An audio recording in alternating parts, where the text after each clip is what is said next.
What is up, nerd friends? Welcome back to the Nerd Bench. This has been a very popular vehicle, the Armma Mojave Grom. I've seen many YouTube videos of this. Super popular rig. Drove it around a little bit stock. It seems pretty decent, but tons of people, they wear out the stock motor and they want to do some upgrades. So I'm going to pull this guy apart and show you how to install an aftermarket system in it. So this guy's going to get the 16BL30 and the 2435 sensorless system that we have from the Quicrun series.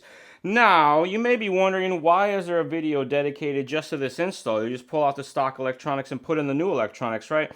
Sadly, that's not the case with some of the RTRs these days. They come with a speed control that is a 2-in-1, but not in the way that the Fusions or what we might be used to. This is a receiver with the speed control built into it, and while it does have steering input and auxiliary input, it doesn't really have a place to plug in a throttle channel for your speed control, rather. So we remove the stock receiver, which means we have to replace the receiver for this upgrade as well. So let's show you tearing this thing apart.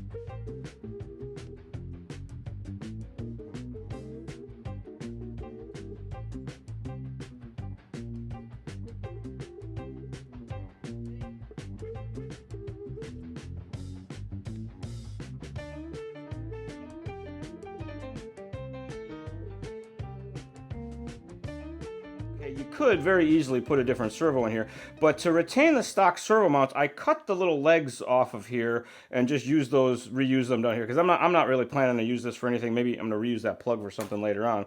But this is a 16BL30. I did remove the stock JST style plug for an XT60. I'm a big fan of XT60s and XT90s, even the QSH for the big power stuff. Only because they're more plug than you need, they're real easy to handle and that sort of thing.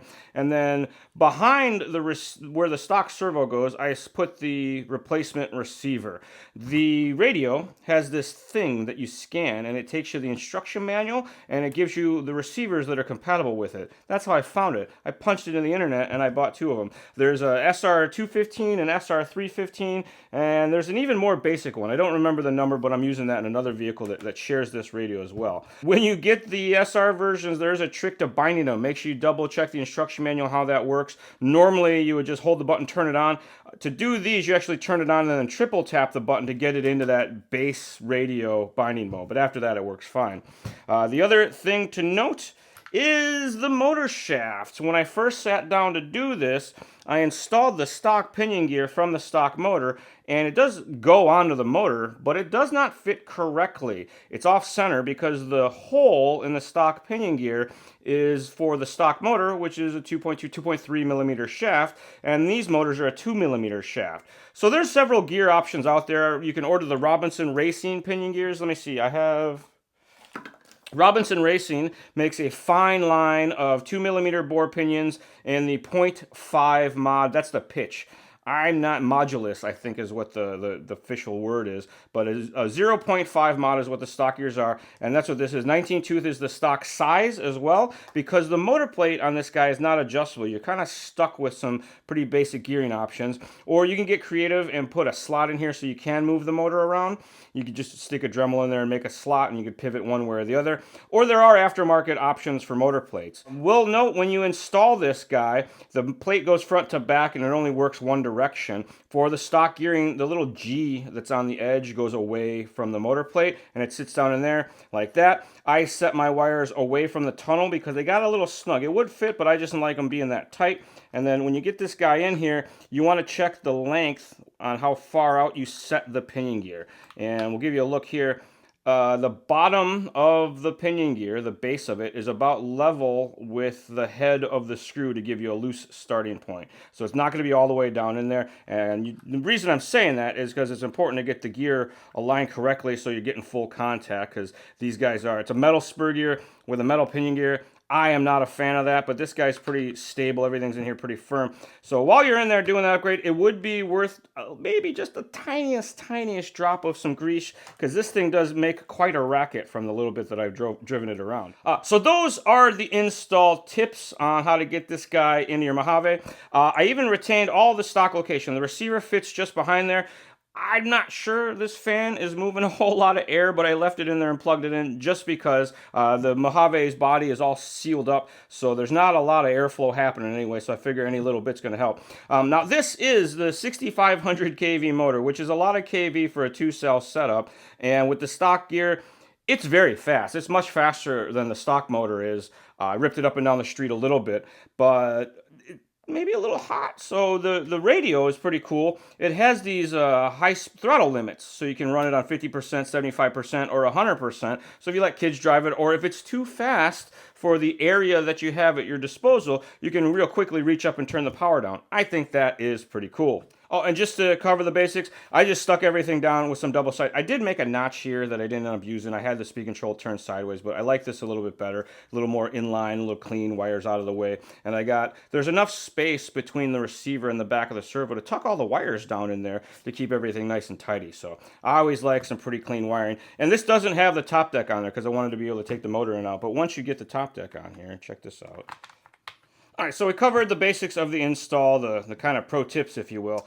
I am no install master, so I'm not trying to bore you with my ability to put one of these together. But main thing is just make sure you order a pinion gear when you go to put this in, because the stock pinion gear is definitely not going to work for you. And like I said, you can get it from Losi or Robinson. Those are the ones I found. This one that's on here is from my Losi Mini B, and then Robinson has these as well. Part number is 1819. All right, so we're going to get into calibration. I have a fully charged battery connected. My transmitter is turned on, and it has already been bound to my radio. The process is pretty simple. There's a button right here and a switch right here. You're going to hold down the button, turn the switch on, and go through the process. We're going to do that now. So hold the button down, turn the switch on. It starts to beep at you like that. So you tap the button to set neutral. Hold the full throttle, tap the button again. Hold full reverse, tap the button. Once, twice, 3 times through each one of those beeps, and when it gets done, you're all set to go. Operation shows no light on at neutral. As you apply the throttle, you get a red light, and as you get the full throttle, you get a green light. Ooh, that metal on metal gear really sounds rough. But that is basic calibration. All right, so now that you've done the calibration, you can test drive it and make sure the motor goes the right direction. If the motor, for whatever reason, if you give it throttle and the tires run backwards, you swap the outside 2 motor wires. That's only for sensorless setups. If you ever run in a censored setup, definitely don't do that. But on your instruction manual, you have 2 setting charts here. And you see one is for the 16BL30 and the 16BL60, the other. So it's a 2-for-1 instruction manual. So we're only going to be worried about this side for the 16BL30. That shows us what all of our settings are. And you see you have running mode, so you can turn the reverse off. Drag brake for brakes are neutral. You can adjust your LiPo cutoff. You can turn it off completely. If you use a nickel metal hydrides, you're going to set that to disabled so that you can actually turn your LiPo protection off. Only if you're using nickel metal hydride. Start mode is the throttle response. Max brake force is how strong the brakes are. Reverse is how fast the reverse goes. A lot of us aren't good at using reverse, so it defaults with the reverse power turned down. And then you have your initial brake force, something for tuning, basically, so that when you get on the brakes, you can increase the throttle feel. Leave that where it's at. Turning that up makes the brakes very sensitive. Some people need that, though. Throttle range is your neutral zone, the dead band, if you will. And then your timing, these are sensorless setups, so they have no N-bell timing, and a little bit of timing from the speed control, meaning electronic timing advance, helps the motor run. If, for example, it's getting a little hot, you can lower that timing setting to take some of the timing out, reduce the temperatures, reduce the RPM. And if you've running out of pinion gears, maybe it's a low kV motor and you want a little more top speed, you don't have any bigger pinion gears, you can actually raise that timing setting as well. And I get asked, so I'll say it, the timing gets applied across the whole range of the throttle, so it's always applying timing in that situation. There are multiple ways to change the settings of the 16BL30. One way is with the button and the lights. You can go through these menu systems. The one thing to keep in mind is it gets a little confusing, and there's a note about it. There's a single beep that stands for 1, and there's a long beep that stands for 5. So it'll beep once for 1, 1, 2 for 2, 1, 2, 3, 1, 2, 3, 4, and then when it gets to 5, it's a long beep, and it throws people off a little bit. So I like to mention that if you're going to get into the onboard programming, you can keep that in mind.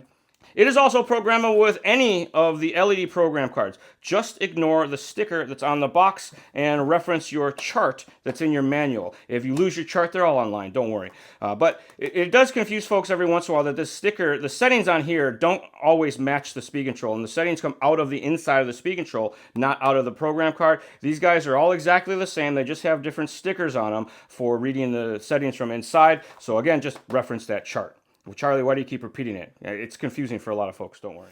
If you are going to do any tuning with the program box, there's no external programming port. You use the receiver wire. It plugs into where it says speed control, and that'll allow you to get in to do the programming.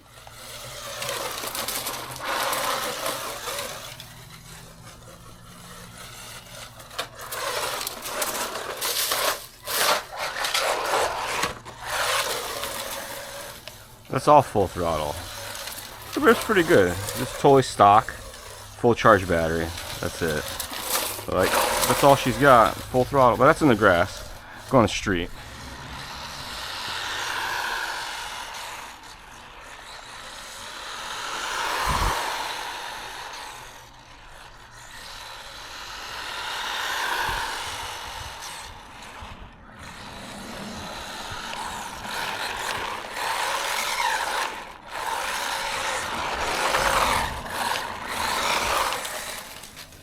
Oh gosh.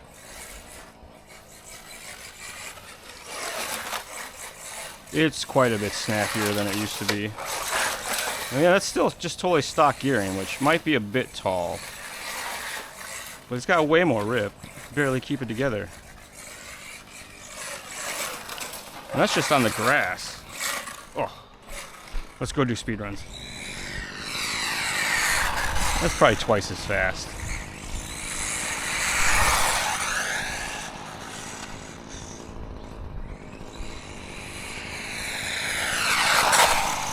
Whew.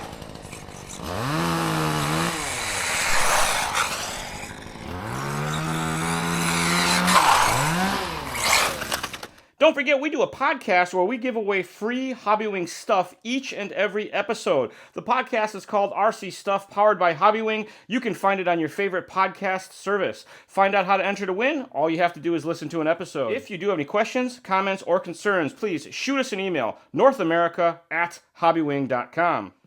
Well, as always, folks, thanks for tuning in another episode of The Charlie Show, new every Tuesday, right here on the Hobbywing official YouTube channel.